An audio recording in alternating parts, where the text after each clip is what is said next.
Now, for the damped system shown here, the equation of motion is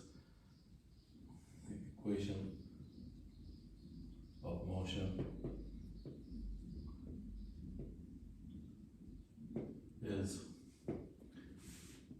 m x double dot plus cx dot plus k x equals 0.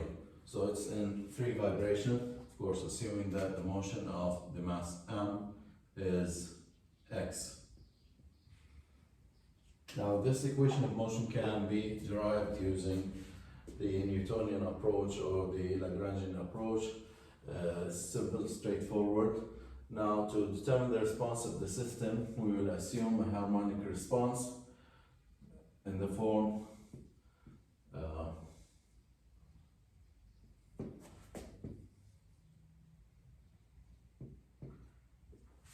x equals some amplitude x e to the power st.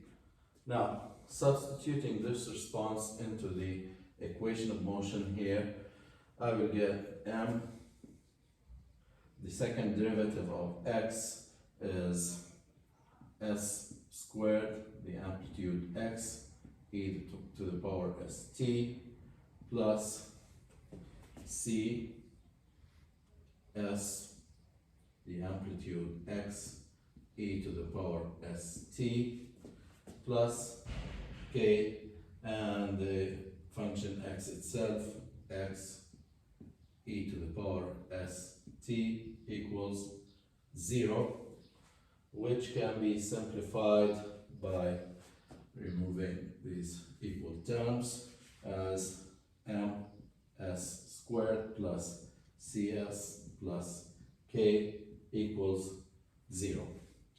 Now, the roots of this equation, which we will call the characteristic equation,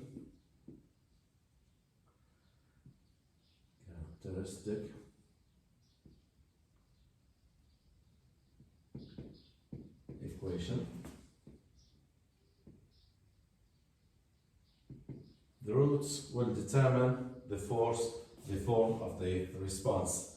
Depending on S, what we'll get for S, whether real or complex roots, will determine how the x of t will look like. Now, this is a basic quadratic polynomial, so the S can be found as, there's two values for S. It's simple, negative c squared plus minus square root of c squared minus 4mk divided by 2m.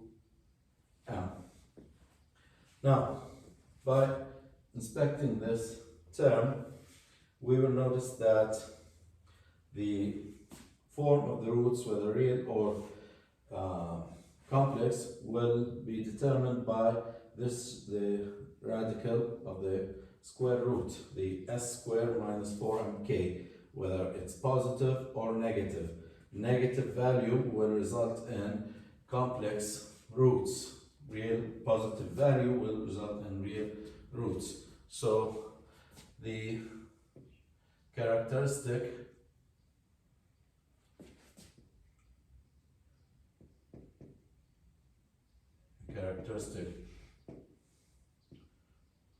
of the roots are determined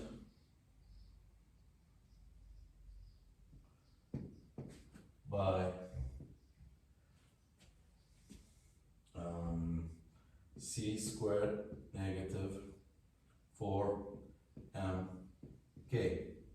by this term.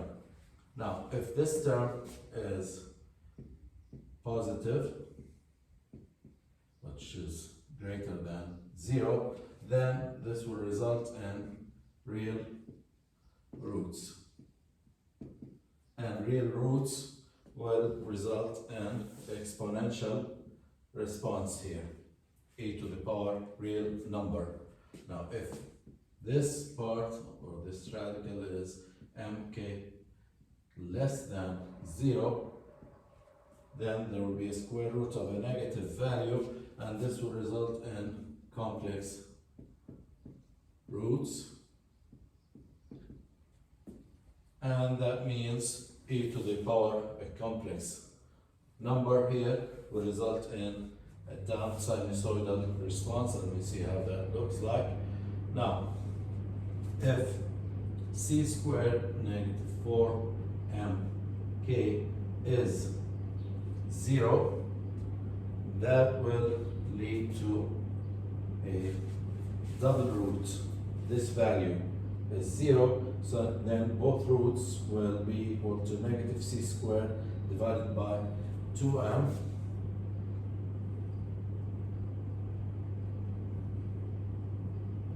and that will result in, again, an exponential response, but growing linearly with time, and we'll see how that looks like.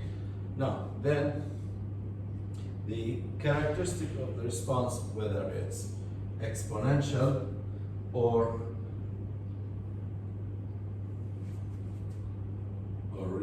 sinusoidal,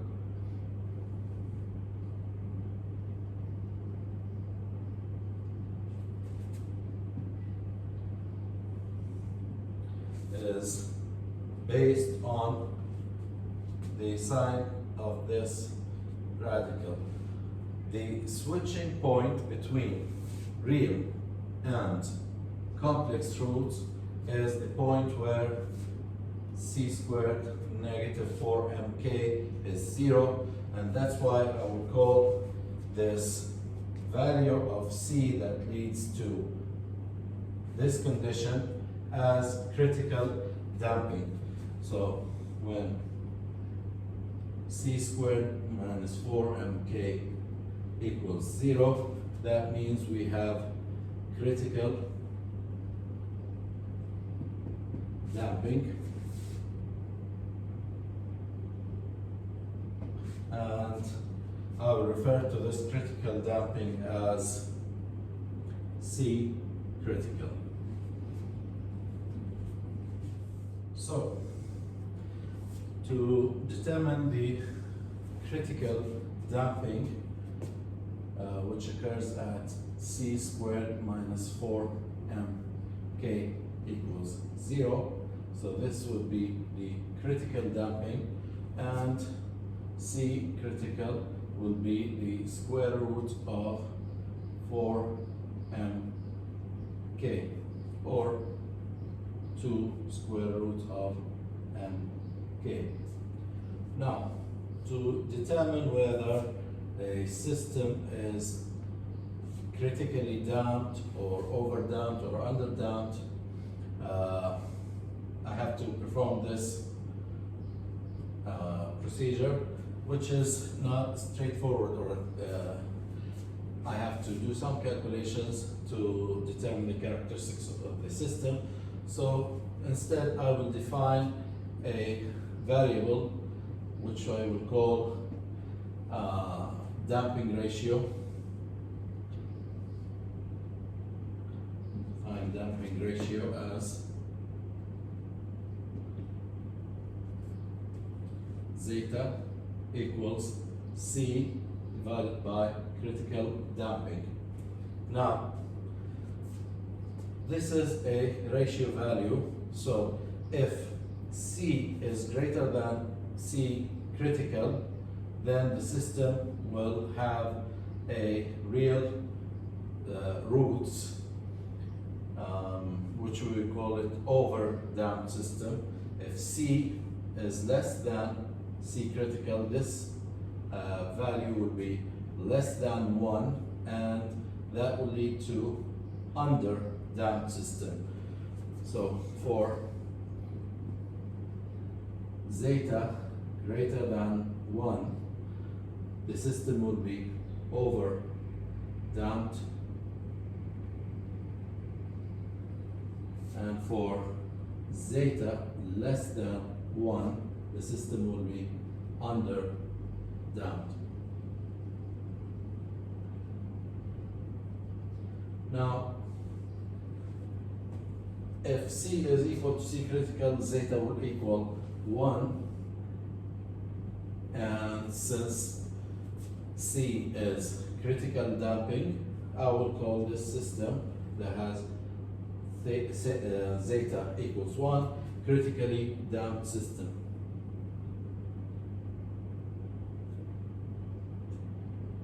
Critically damped system. Okay, now I want to represent the equation of motion in terms of the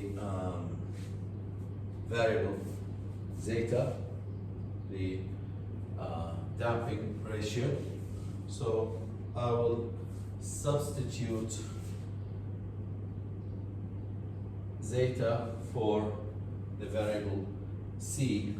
So I will start by first, based on this ratio, C is equal to the damping ratio times the critical damping, which is, the critical damping is 2 square root of mk. So I will have 2 zeta square root of mk. Now substitute this into the equation of motion. I would have mx double dot plus 2 zeta square root of mk x dot plus k x equals 0, and dividing by m,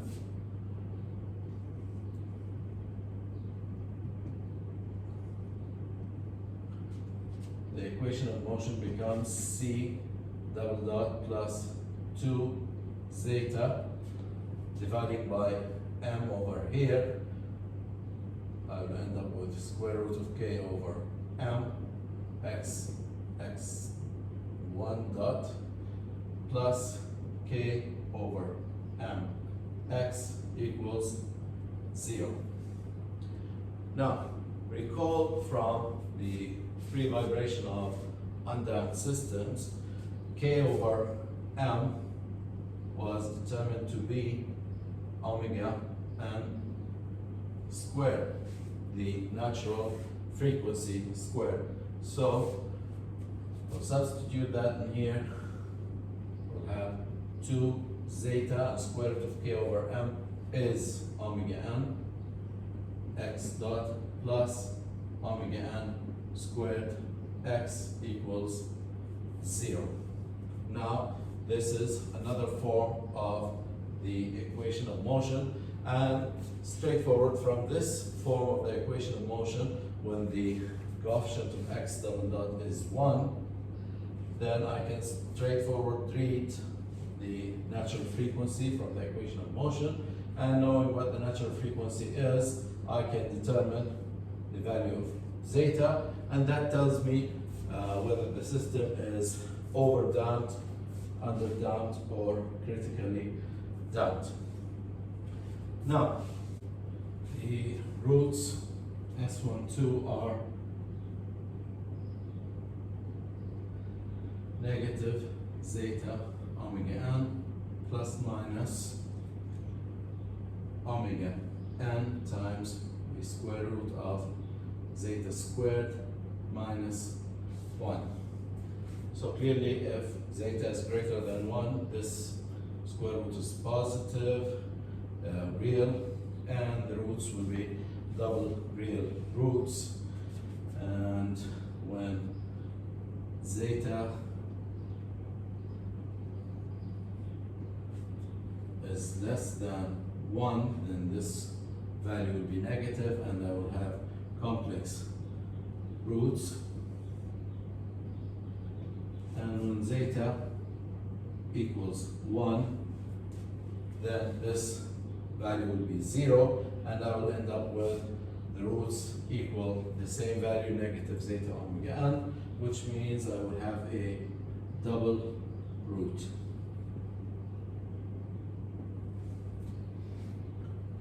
So now I will need to determine what the response x of t will look like for each one of these situations when the system is